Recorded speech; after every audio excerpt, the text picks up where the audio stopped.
Chief of the Shreveport Police Department, Chief Alan Crump. I, Alan Crump. It is not one man's job. He has a whole department behind him. And as he did that, as he began to make that turn, I fired. In the districts that are having this crime issue, are more understanding of why we need a new direction. I supported the mayor 100% on that and his confirmation. During that time, I've just lost that confidence that I had that first day.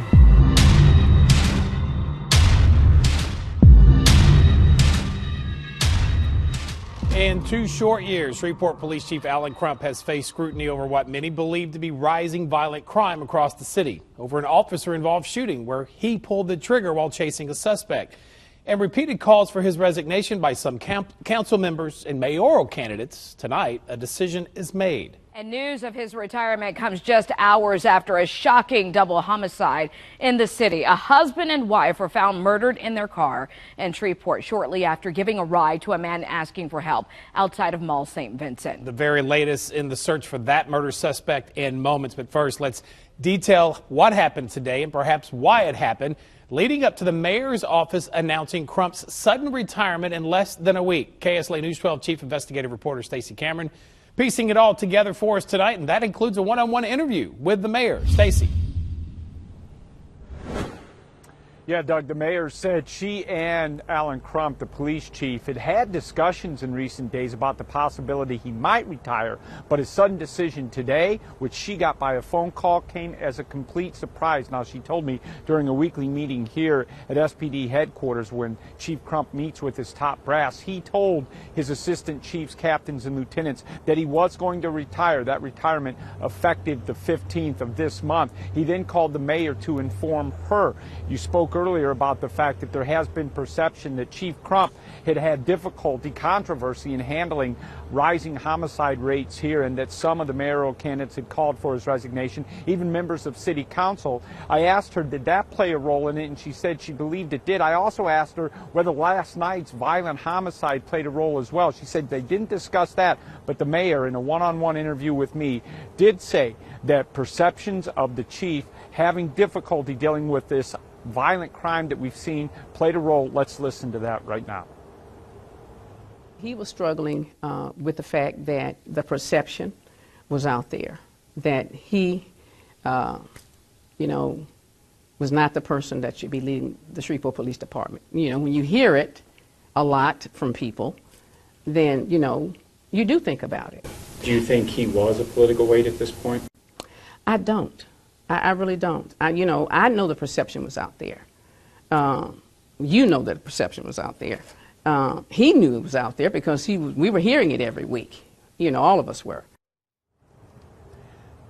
Now, Mayor Tyler did tell me that her support for Chief Crump was unwavering the entire 2 years. She still supported him now, but she did not try to convince him to change his mind and stay on. She said she has no idea right now who she's going to appoint as interim chief because simply she was surprised by his sudden retirement. However, next week she will look to start putting together a list of potential candidates to replace him. In the interim, her deputy chief will take over that role for now. We'll have more about this developing story still as the newscast continues. Back to you, Doug and Dom, live in the studio. All right, Stacey, thanks. Shreveport mayoral candidate Adrian Perkins reacts to the chief's announcement. He issued a statement to us saying, "This clears the way for my administration to come in and start with new leadership at the police department. I would like to thank Chief Crump for his service to our city." All right, let's take a closer look at Crump's time with Shreveport PD. He started his career with the department in 1992, became interim chief in July of 2016, and was later named the permanent chief. He was among 19 applicants for that position, but scored the second lowest among all applicants on the civil service exam. And you may remember Chief Crump faced controversy as he was put on paid leave in October of last year.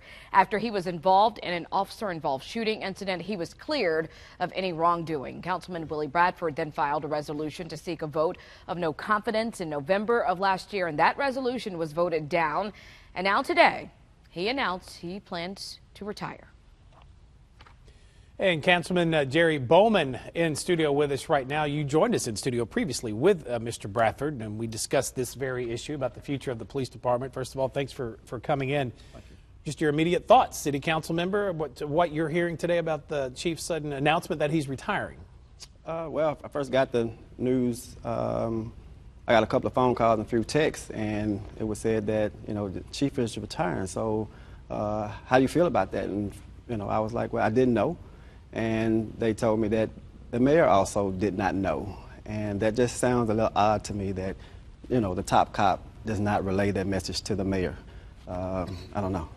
Right, and I think that it came as a surprise to everyone. A lot of people want to say that this may be her strategy as we go into the runoff, that she had to do something to show that she's probably going to be tough on crime, and a lot of people with the criticism saying that she had to get rid of the chief. What do you think about that? Right. Well, it's been alluded to that the chief in crime has been a lot of controversy as far as her and her candidacy and her platform.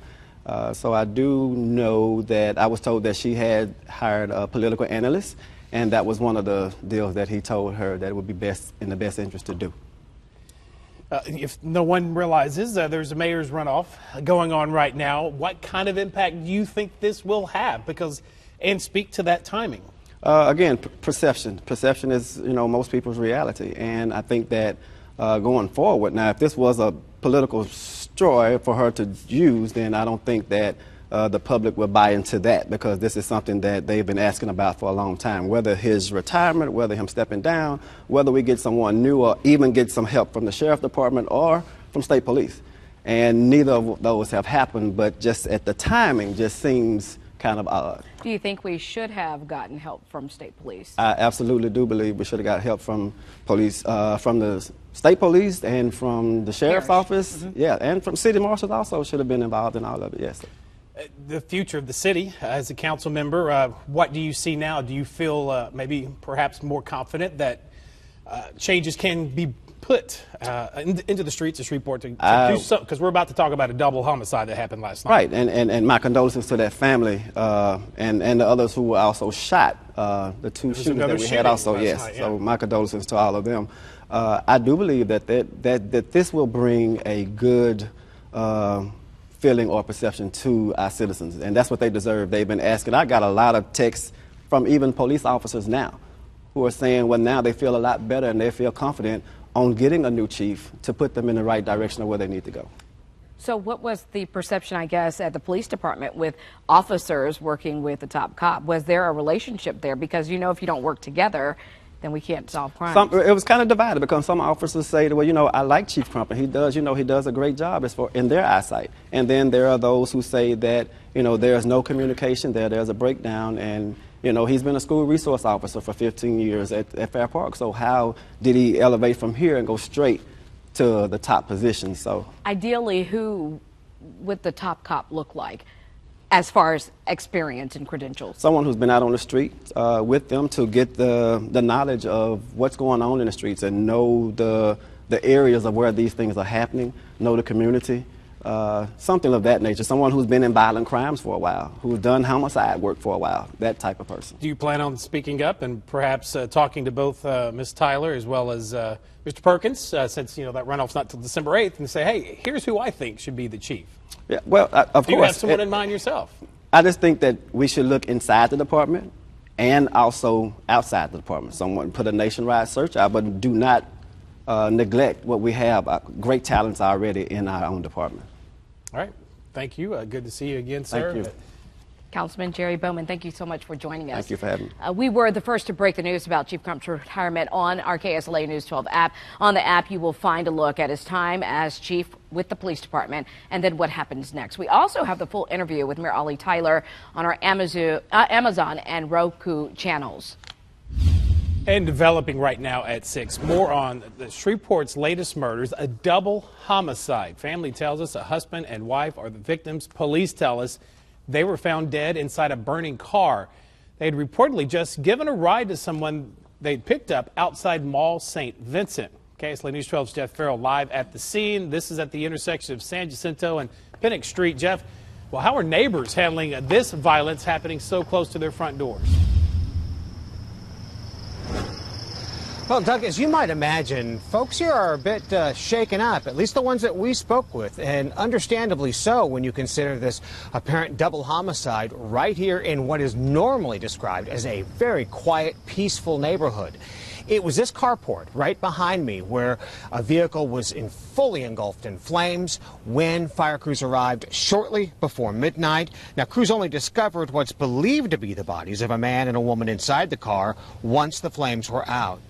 For soon-to-be 88-year-old Bertha Lee Greer, this street has been her home for nearly 4 decades, and she was shocked to hear about those bodies in the vehicle.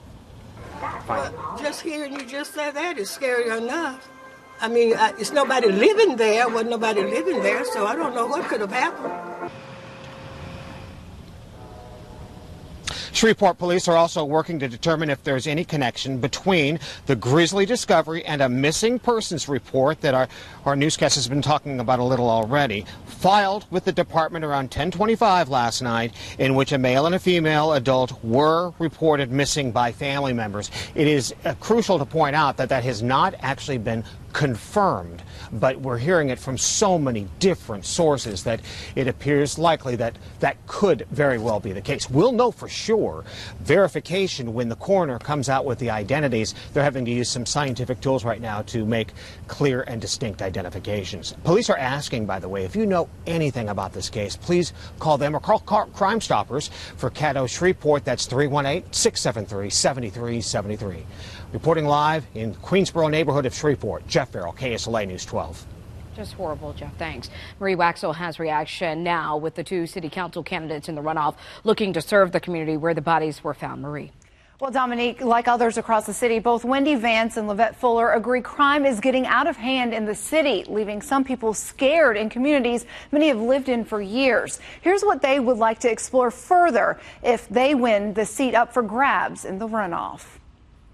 Maybe with substations and a new leadership and more police officers that are paid for what they're worth, I think we can get the crime under control. Training, best practices, equipment, pay. These are things that you have to think about for police. They deserve to have the best possible chance at stopping crime. Both women agree new leadership in the police department is a must, and Chief Crump's retirement announcement earlier today means one of them will be working with a new police chief. Dominique.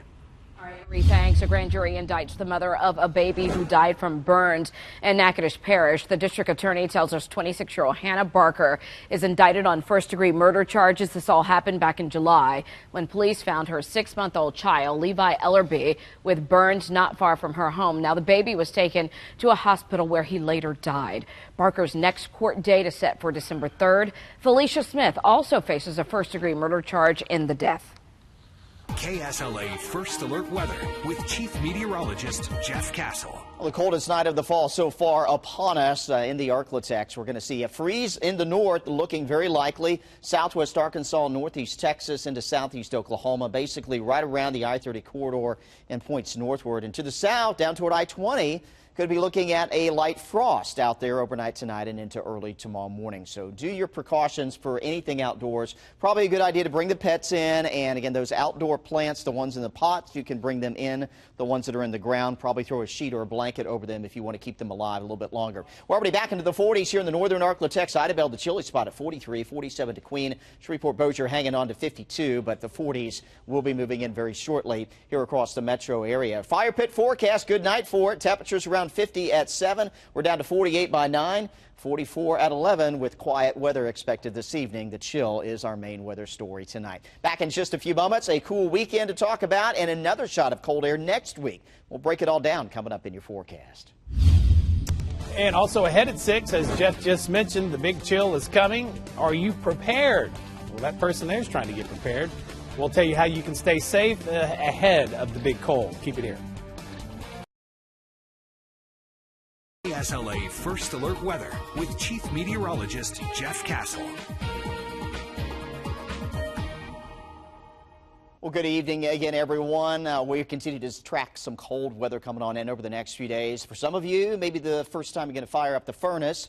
Here in this fall season, we've got the freeze warnings overnight tonight, and in some places, we could be looking at some 20s here in the northern Arklatex. Freeze warnings include all of southwest Arkansas, good part of extreme northeast Texas, as well as McCurtain County in southeast Oklahoma. We're talking Mount Pleasant, Atlanta, Texas, up toward Texarkana, Magnolia, Hope, DeQueen, Arkansas, back over into McCurtain County in Oklahoma, including Idabel and Broken Bow. Now, if you're south of here, may not see temperatures get quite to 32 degrees toward the I-20 corridor and points southward, but likely cold enough, and if we get the wind to die down enough, some spotty frost is going to be a concern as well, and that'll do some damage to some of those tender plants that you may still have growing. Here's a look at your lows tonight. Again, the 20s possible. Idabel 26, 29 in Texarkana, 28 in Hope. Shreveport-Bossier, we're going 35 now. Same story down toward Mansfield, 35 in Center, Texas, 36 in Natchitoches, and 36 degrees as well in Many overnight tonight. We start off cold in the morning.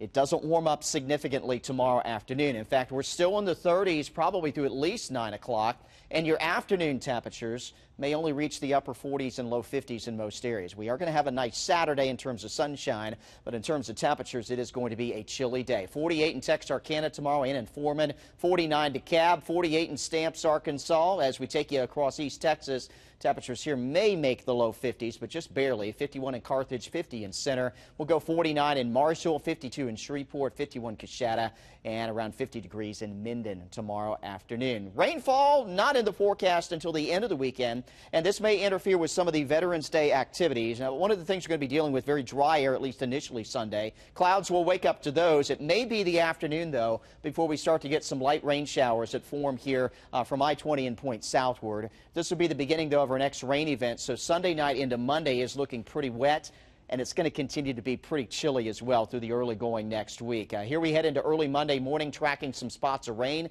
Lunchtime on your Monday, still looking at wet weather, and where we have the colder air back in parts of Oklahoma, even on into Arkansas, they may see some snow up in that direction. At this point, I'm not expecting that we're going to get that here because the moisture will move out of the Arklatex later Monday evening and Monday night before those temperatures get cold enough around here to change over to snow. So don't worry about that at this point, but that is something that we'll keep an eye on for you. Here's that First Alert 7-day forecast. Again, a chilly day tomorrow, but probably the best day for the last weekend of the State Fair, Louisiana, from 10 a.m. until 11 p.m. tomorrow. Jacket and sunglasses throughout the daytime hours with temperatures again reaching the upper 40s to low 50s tomorrow afternoon, but it is going to be a sunny and dry day. Clouds and rain chances return Sunday night into Monday, and then by Tuesday and Wednesday of next week, another blast of cold air drops our temperatures even more. Highs in the middle of next week only in the 40s, and everyone will get a freeze by next Tuesday night into Wednesday morning, with widespread 20s expected all across the Arklatex. Closer look at those temperatures,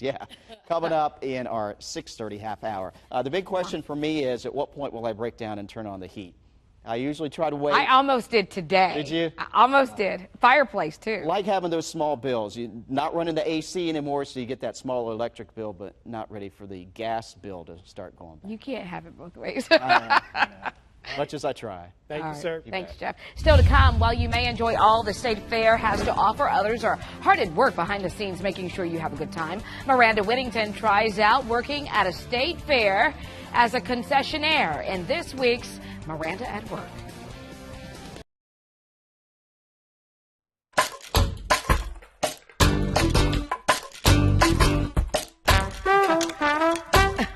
All right, you've only got, count them, 3 days left to enjoy the State Fair here in Shreveport. And while many of you love the rides and all the activity, I see the helicopter rides going on too. Many of you prefer the food. But how does all of that fried delicacy get made? And this week's Miranda at Work, KSLA's Miranda Whittington spends time with a State Fair concessionaire to learn how it gets done. The State Fair of Louisiana. It's a place where people come to enjoy the rides, the shows, and most importantly, the food.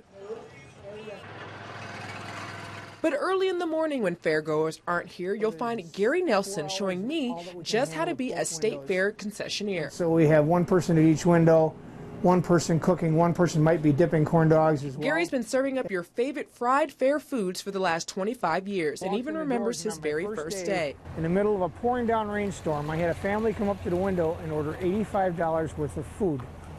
And they sat out back on the picnic tables behind the stand, and they looked like the Simpsons devouring the food. But while Gary has stories that can make you laugh for days, the one of how he got into this profession is quite the opposite. I had a friend who would come down with cancer. And so I gave them my 6 weeks vacation for quite a few years until we lost him. After that, Gary had no plans of continuing as a concessionaire. But then another friend got sick, and a few more years of working turned into 25. A candy bar or a Twinkie. And while he can make a lot of things, he decided to show me how to make a fair favorite, fried Oreos. First, you need Oreos. And some toothpicks. You don't want to eat these every day? Not when you cook them all the time. Gary sticks the Oreos with toothpicks for sanitary reasons, so they don't have to physically touch the Oreos. Stick it in, and you have an Oreo on a stick. When I tried, it didn't go that smoothly. Oh, I broke it. It's okay. Once the Oreos are on sticks, Gary will put them in a bucket and then place them in the fridge to cool so that it makes it easier to dip in the batter. Stick it down in until it's all the way, pull it up, spin it around, and just set it in the oil gently. Then the Oreos start cooking in the oil. Just push it down so it'll roll over. We'll flip them over and cook the other side. Then we'll get a boat and sprinkle some powdered sugar on them. Looks yummy. And we've made fried Oreos. The same technique goes into making fried Twinkies and Snickers too. Spin it around. There you go. Okay, Now drop it down? Drop it, set it right down in there and hook it on the hooks. But again, I think I'll leave the concession life to Gary. Oh, okay. See, Cody? I broke this one. We have what you call a broken stick. What started as a way to help a friend in need turned into a passion Gary won't stop doing just yet. I'm going to keep doing the fairs until they say we can't take any longer. Miranda Whittington, KSLA News 12. Looks like a lot of fun and looks yummy. This is Gary's 10th year working in the State Fair of Louisiana. He says once the fair wraps up Sunday, he'll make a stop in Texas, and then he'll head on back home to Wisconsin. Next at 6:30, Shreveport's top cop, Chief Alan Crump, makes a huge announcement about retirement. Stacey Cameron is live breaking it all down and what this means for the department. Stay with us.